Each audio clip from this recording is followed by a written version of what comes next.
नमस्कार, मैं Satish Kumar Mishra competitive English tutorial के यूट्यूब चैनल पर आपका हार्दिक स्वागत करता हूं।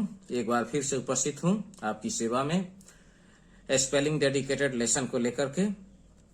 आज की वीडियो में हम 3 अक्षरों के शब्दों को, जिसमें मात्रा वाले भी होंगे और बिना मात्रा वाले भी होंगे, उनको अंग्रेजी में लिखना सीखेंगे। मैं प्रयास करूंगा वीडियो का ड्यूरेशन छोटा हो, लंबा ना हो। हाँ, कॉन्सेप्ट समझाने में, क्योंकि ये सबसे कमजोर बच्चा भी कैसे समझे, वो क्या क्या उसके मन में सवाल होंगे, उन सारे सवालों को दिमाग में रख करके जब वीडियो बनाता हूं तो समझाने में थोड़ा सा समय लग जाता है। फिर भी मैं प्रयास करूंगा कि वीडियो छोटा हो, ज्यादा लंबा ना हो। तो चलिए बिना देरी किए हुए वीडियो को शुरू करते हैं। 3 अक्षर के शब्द हैं कमल। 2 अक्षर वाले भी बिना मात्रा के शब्द हमने सीखे हैं, उसी का क्रम हम आगे बढ़ाते हैं। बिल्कुल उसी तरीके से चलेगा। क का अंग्रेजी की, क से म पर जाना है, और चूंकि ये 2 व्यंजन है, दोनों के बीच क में कोई मात्रा नहीं है और यहां आगे अभी हमें बढ़ना है, तो इसके लिए हम तो ए लगाएंगे ही। फिर म का अंग्रेजी एम, म के बाद हमें एल पर जाना है और म को ल से अलग करने के लिए पुनः यहां पर ए चाहिए। यानी एम ए अगर हम लिखेंगे तब ये म का उच्चारण होगा, क ए लिखेंगे तब ये शुद्ध क होगा। और ल पर जाके रुक जाते हैं और ल की उच्चारण आधी रहती है, इसकी पूरी उच्चारण नहीं होती है। ये एल, इसके आगे मात्रा हम नहीं लगाएंगे। मात्रा यहां नहीं है, लेकिन हम यहां ए नहीं लिखेंगे क्योंकि इसकी उच्चारण एक तरीके से हलंत वर्ड की तरीके से होती है, आधी ही होती है। तो क अ, यानी क से म पर जाना है और म से क को अलग करने के लिए यहां ए लगाना ही पड़ेगा। फिर म को ल से अलग करने के लिए यहां ए लगाना पड़ेगा। अंग्रेजी में, हिंदी में तो हमें कुछ नहीं करना है, यहां कुछ नहीं है मतलब अ है, तो जो अ है उसी अ को हम यहां लिख रहे हैं। यहां भी क में कोई मात्रा नहीं है, मतलब अ है, वही अ हम यहां लिख रहे हैं। लेकिन ल जो है वो पूरा कमल नहीं बोल करके हम कमल बोलते हैं। कमल बोलते तो बात अलग हो जाती। उसी तरीके से अमर, ये तो स्वयं ही अ है, तो इसके लिए ए आ गया। अब इसको इससे अलग करने की जरूरत ही नहीं, क्योंकि ऑलरेडी ये वॉवेल है। फिर एम, अब म से र पर जाना है और यहां कोई मात्रा नहीं है, तो यहां ए लगेगा। और आर, अमर। बिल्कुल उसी तरीके से अभी यहां देखिए, मदन, एम, म से द को अलग करना है और यहां म में कोई मात्रा नहीं है, ए। फिर द के लिए डी, द से न में कोई मात्रा नहीं है, में कोई मात्रा नहीं है, तो ए लगेगा। और एन, मदन। उसी तरीके से यहां देखिए, अजय, ए, चूंकि यह स्वयं ही अ है और इसके बाद व्यंजन आ रहा है जे, फिर ज और य, ज से य पर जाते हुए ज में कोई मात्रा नहीं है, तो ए और वाई, अजय। उसी तरीके से अटल, ए टी, ट में कोई मात्रा नहीं है और अभी आगे भी इसके व्यंजन है, तो हम ए लगाएंगे। और एल, अटल। अब हम बढ़ते हैं यहां 3 वर्णों के अक्षर, 3 अक्षरों के शब्द तो हैं, लेकिन अब उनमें मात्रा भी आ रही है।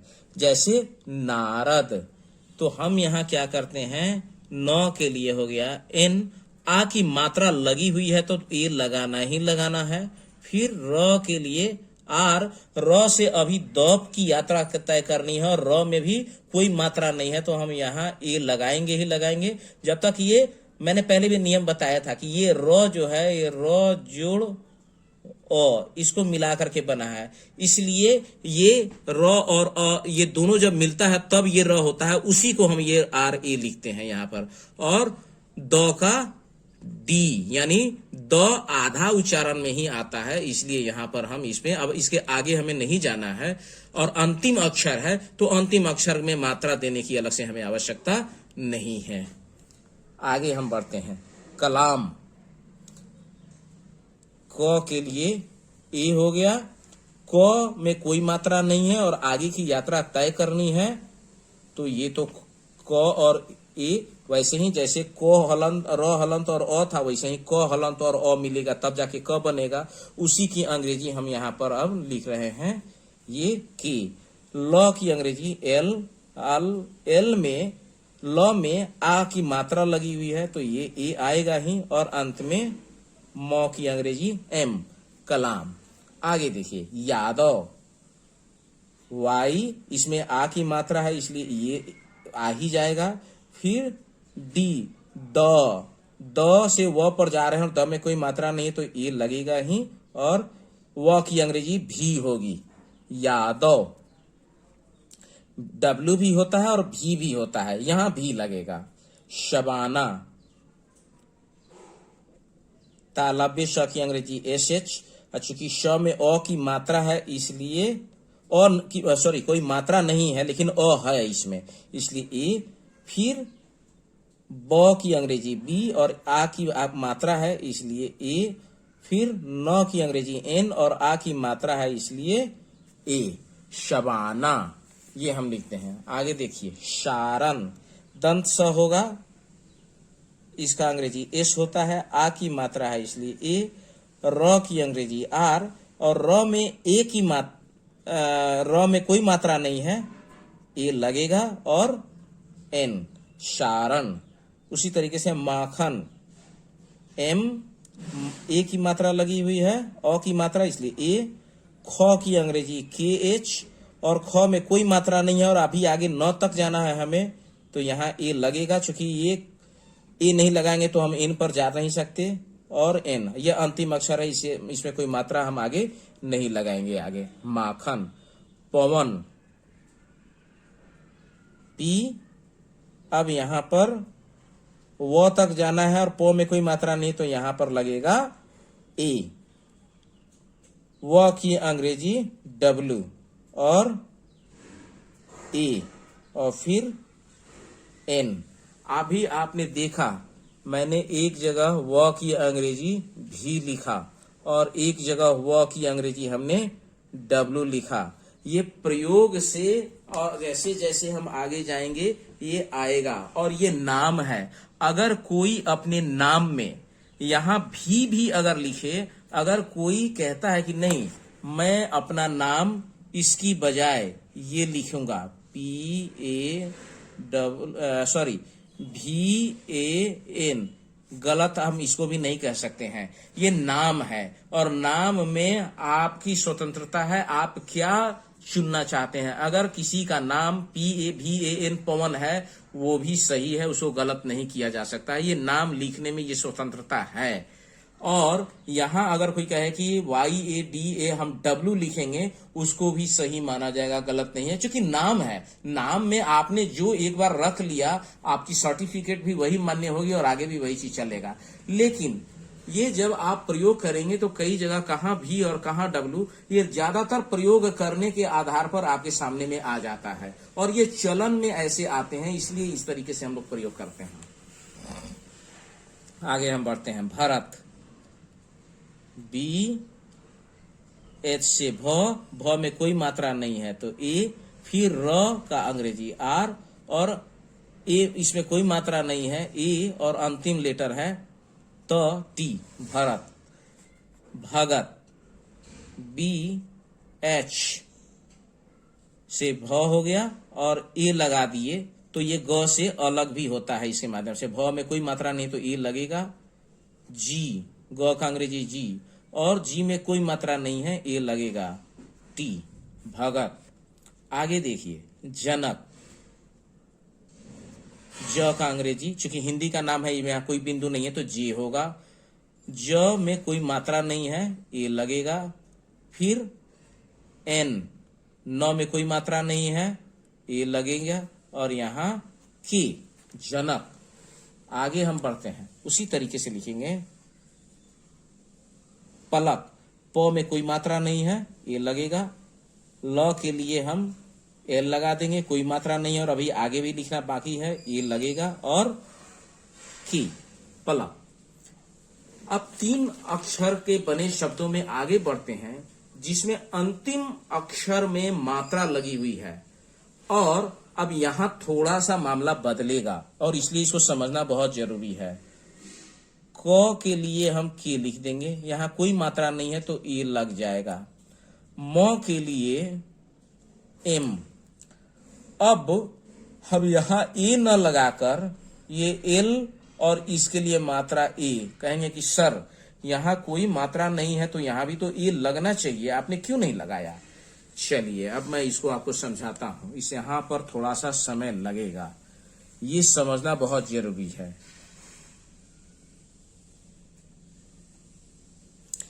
नामों की अंग्रेजी लिखने में उसके उच्चारण में किस तरीके से वर्णों के उच्चारण की प्राथमिकता क्या है, इस तरीके से ए का लगना या न लगना यह निर्भर करता है। जब हम कमला की उच्चारण करते हैं तो म एक तरीके से हलंत के रूप में ये आधा ही उच्चारण होता है और हमारा क म में आने में अ तो आता है लेकिन म से ला पर जाने में वो अ उच्चारण में भी नहीं आता है। एक तो उच्चारण आधा हो जाता है और हमारा एम्फेसिस यहाँ के जो इसके अंतिम अक्षर में जो आ की मात्रा इस पर आ रही है, कमला। कमला हम पढ़ते हैं कमला, तो के कम में तो क तो पूरा हम पढ़ रहे हैं लेकिन म में म बंद ही रह जाता है, मुंह बंद ही रह जाता है। कमला नहीं कहते हैं, किसी को नहीं। कमला, कमला अगर यही रहता कमाला, कमाला वैसे हो जाएगा अगर हम कहेंगे तो सुनने में इसकी सुंदरता भी खराब होती है। हिंदी नाम है तो हम उच्चारण ऐसे करें कि वो हमें सुनने में भी सुंदर लगे, तो सुंदरता न खराब हो। और उच्चारण में यहाँ म पूरी तरीके से नहीं बल्कि आधी लिखा हुआ पूरा, इसमें हलंत नहीं लगा हुआ है। लेकिन व्यवहारिक दृष्टिकोण से देखें तो जितना जोर क पर लगता है उतना जोर म पर नहीं आ रहा है। कमला क म से आ करके और ठहर नहीं रहे तब तक हमें ला पर दौड़ना पड़ रहा है। कमला, तो यहां पर ये चीज होगा। यहां हम ऐसे लिखेंगे तो थोड़ा सा उच्चारण बड़ा गड़बड़ लगता है। कमला, अब किसी को कहें कमला, ये सुनने में अच्छा नहीं लगता है। कमला, कमला, कमला हम कहते हैं। अब बिल्कुल यही, इसीलिए यहां पर म के बाद डायरेक्ट हम ल पर गए और ये लिख दिया कमला। बिल्कुल इसी तरीके से आएगा सरला। अब सरला, एस कोई मात्रा नहीं है, ए, फिर आर, और वही र भी यहां पूरी तरीके से उच्चारित नहीं होता है बल्कि स से र पर आके र पर जितना रुकने का मौका ही नहीं मिलता है, हम ला पर आ जाते हैं। तो उच्चारण की प्राथमिकता यहां पर इसकी आ रही है ल और इसमें आ की मात्रा सरला।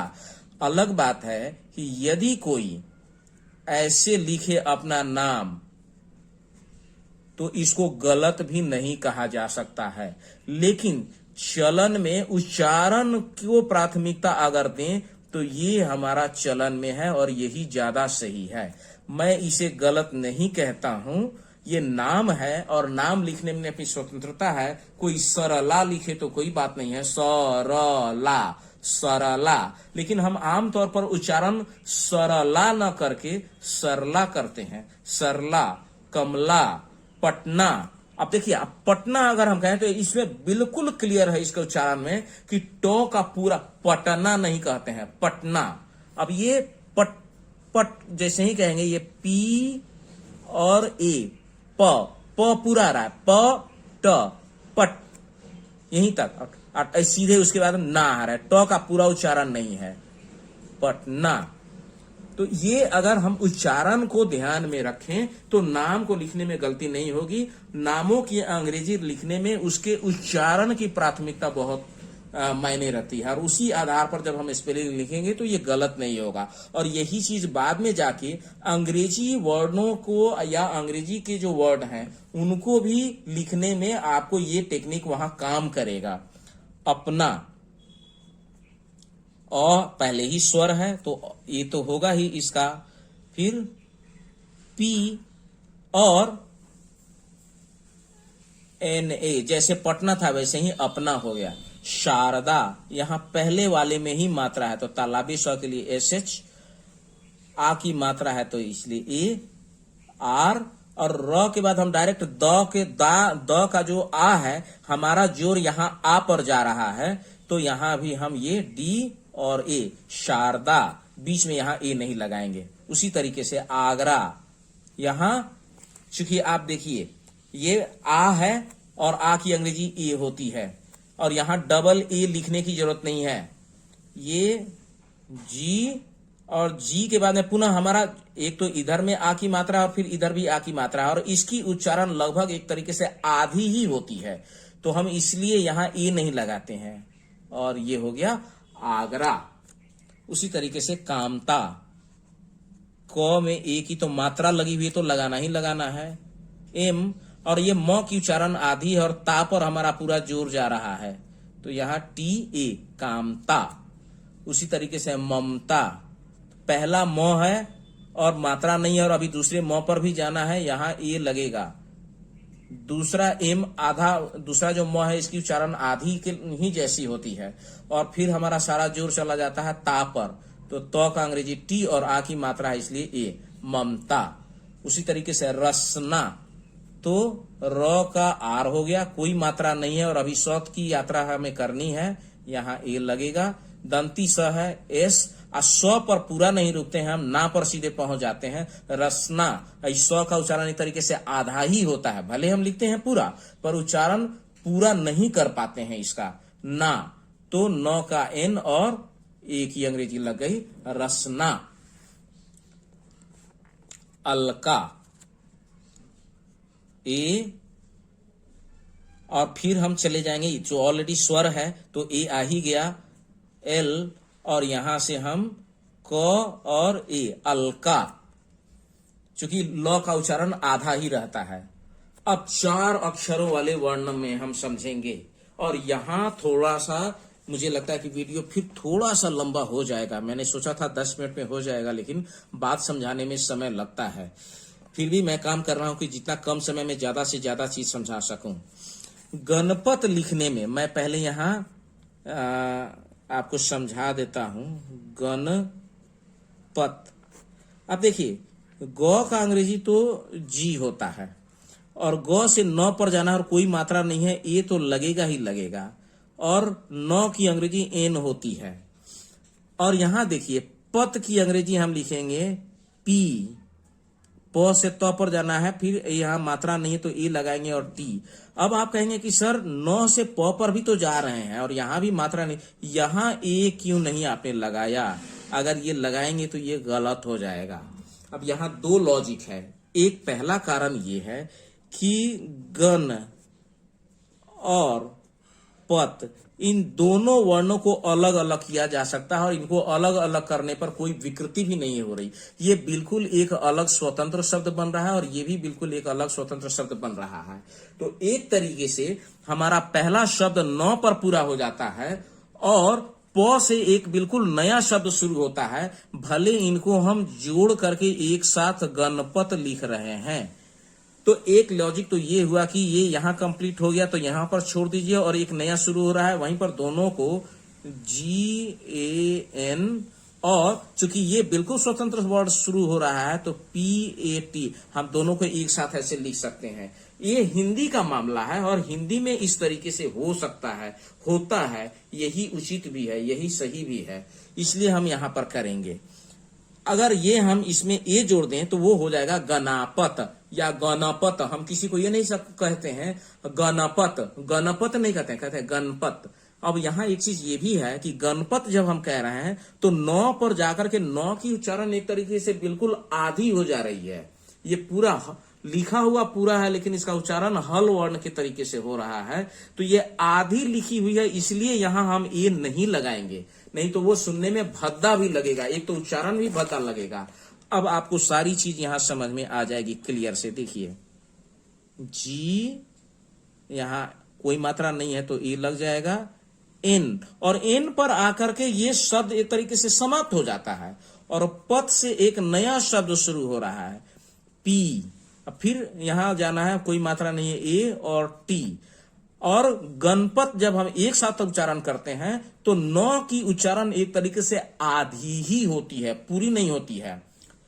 प का उच्चारण पूरा है इसलिए यहां पर ए लगा, इस ग का उच्चारण पूरा है इसलिए यहां ए लगा, तो पर तो हम रुक ही जाते हैं। तो का तो ऑलरेडी जो अंतिम अक्षर होता है उसके उच्चारण एक तरीके से आधा ही होता है, तो उसमें हमें मात्रा देने की जरूरत नहीं है। और यहाँ नौ जो है, इस नौ का उच्चारण आधा ही हो रहा है, पूरा नहीं हो रहा है। गणपत न कहकर हम गणपत कहते हैं। उसी तरीके से आप देखिए दशरथ, डी, और इसके यहाँ कोई मात्रा नहीं है तो ए, तालाबी श है तो इसकी अंग्रेजी एस एच। अब फिर वही बात, ये एक तरीके से शब्द भी समाप्त हो गया। हम इसको दो अलग अलग कंप्लीट इंडिपेंडेंट वर्ड में तोड़ सकते हैं, स्वतंत्र वर्ड में अलग कर सकते हैं। दश अलग कर सकते हैं, रथ अलग कर सकते हैं, और दोनों में कोई विकृति भी नहीं आती है। तो दस एक वर्ड हो गया और रथ दूसरा वर्ड हो गया, RATH। र और थ के बीच में कोई मात्रा नहीं है, र में कोई मात्रा नहीं, तो यहाँ ए लगाते हैं। अब ये देखिए दशरथ जब हम कहते हैं तो श का भी उच्चारण एक तरीके से आधा ही रह जाता है, इसलिए भी हम यहाँ इसके बाद ए नहीं लगाएंगे। ये सावधानी समझना बड़ा जरूरी है, और इसीलिए ये चार वर्णों का भी एग्जाम्पल हम यहाँ पर ला रहे हैं आपके लिए। टम टम, ट और म के बीच में, ट में कोई मात्रा नहीं है लेकिन ट का उच्चारण पूरा है, इसलिए हम ए देंगे। और मो, टम एक वर्ड पूरा हो गया, और ये एक बिल्कुल नया वर्ड है, तो नया वर्ड भी नए सिरे से ही शुरू होगा। दूसरा टम, टम जब हम कहते हैं तो टम में म आधा ही उच्चारित होता है, पूरा नहीं होता। टमटम नहीं कहते हैं हम, टमटम नहीं कहते हैं, तो ये उच्चारण बहुत मायने रखता है। और जब टमटम नहीं कहेंगे तो टमाटम क्यों लिखेंगे, तो इसलिए टम टम ये हो गया। बचपन, ब का अंग्रेजी बी हो गया, ब और यहां मात्रा नहीं है, ए हो गया। च की अंग्रेजी CH। अब बच पूरा हो गया, ये एक वर्ड पूरा हो गया, और ये एक बिल्कुल नया वर्ड है, तो नए वर्ड की ही अंग्रेजी लिखेंगे। भले हिंदी में ये एक साथ है, पर उच्चारण में आप ध्यान देंगे तो बचपन नहीं कहते हैं, बचपन कहते हैं। और यहाँ च एक तरीके से आधा उच्चारित होता है, इसलिए हम वहां ए नहीं लगाते हैं। उसी तरीके से अकबर, ए, अ का अंग्रेजी ए हो गया, और उसके बाद में के, ये अक हो गया। अब यहां ए नहीं लगाएंगे, वो अकाबर हो जाएगा, क्योंकि अक एक शब्द पूरा हो गया, बर एक अलग वर्ड है, BAR। वैसे भी अक का उच्चारण आधा ही, यहाँ क का उच्चारण आधा है, तो आधा उच्चारण है तो ए नहीं लगेगा वहां। अकबर।